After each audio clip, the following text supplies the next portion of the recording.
We're doing an oil change on Malibu Monsoon 325. Over on the passenger side here, the port side, right here you'll see a hose that's capped off right here. That is your drain hose coming from the bottom of the oil pan. I've replaced the zip tie. It's releasable, but I have it such that I can just pop it out.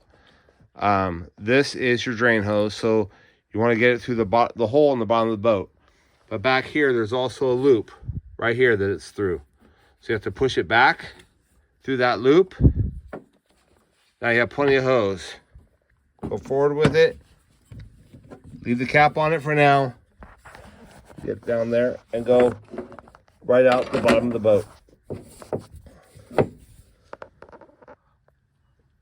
All right, here we are with the hose coming out of the bottom of the boat.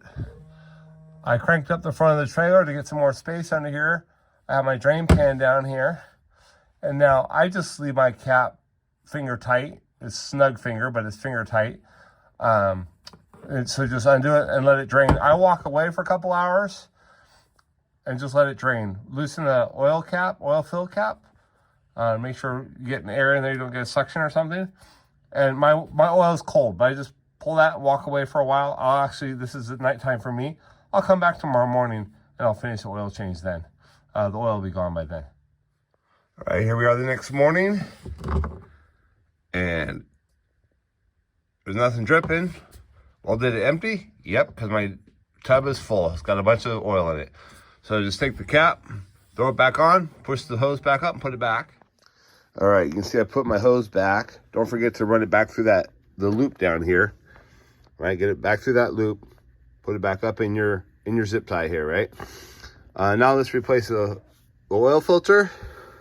Down under here, it's black on black, hard to see, right? So it's down under there, normal Chevy engine, normal place for it. So what I do is I put a little bit of paper towel down there. That's for afterwards, for any oil that might drip off the engine, and do a final wipe down. But on top of that, what I do is I put a grocery bag. In this case, it happens to be a Cheesecake Factory bag. And inside of it, I put some paper towels in there to soak up some of the oil. So I'm going to place this down underneath the oil filter.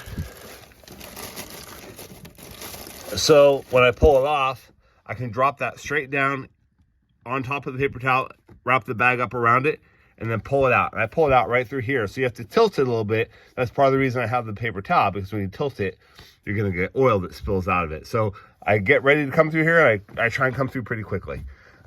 So that's all I'm going to do. Okay, so I already used the wrench to loosen the filter. Remember, it's down here.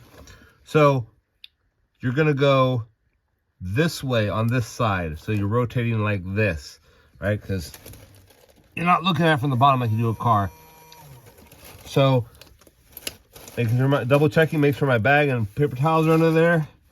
And here we go. Put my finger on the bottom, just spin it with my thumb. And here goes the oil. And there it is. Okay.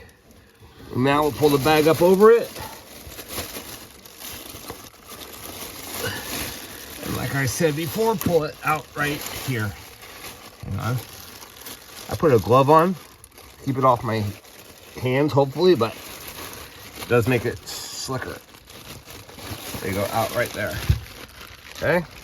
And then I go out and up and over the boat, side of the boat to get out of here. All right. And then we'll yank that guy off. Boop. Some extra paper towels nearby. See how the paper towel on the floor? That's why I have it down there. A few drips from the old one, or from the block after it came out. So now the filter you're gonna put in, Napa 1061 or whatever cross reference is. In this case, I'm doing SGP Extra Life S5 XL. It's your basic Chevy, one of your basic Chevy oil filters. Pull the cap off of here. And then I'm gonna grab a little bit of oil from the old filter on my finger and put it on the seal here. Lube it up because that seal is gonna slide on the metal plate. So you want a little bit of lubricant on there. And then double check that you gotta make sure that this seal came off on the other filter. You don't want double seals because it will leak. Doesn't happen very often, but Happened to me once and happened to my friend once too. So I put it under there, find the center. I put my finger right on the bottom of it in the center, and then just spin it with my fingers until it catches, and spin it. What they say is when it makes contact, you go about another quarter turn. I tend to go a little bit more than that, but yeah, once a seal makes contact, about a quarter turn, I go a little bit more, but most people say a quarter turn. Otherwise it gets too tight. It gets harder to get off after it heats up. So you get on there too tight, it's gonna make it even harder getting off later. So now I grab that up. There's no oil on the floor, no oil on the carpet. And now we're gonna put the oil in the engine. Okay, so this is the oil fill that I loosened earlier when I was draining the oil. There's also one back over here, but this one's in between stuff. It's harder to get to. So I use this one all the time. And the oil I use, most people use this for these older boats. Shell Rotella T4, 1540. These boats require 1540. A lot of them will say diesel oil. Yeah, heavy duty diesel right there. That's the right stuff. I've been doing it since about 1999.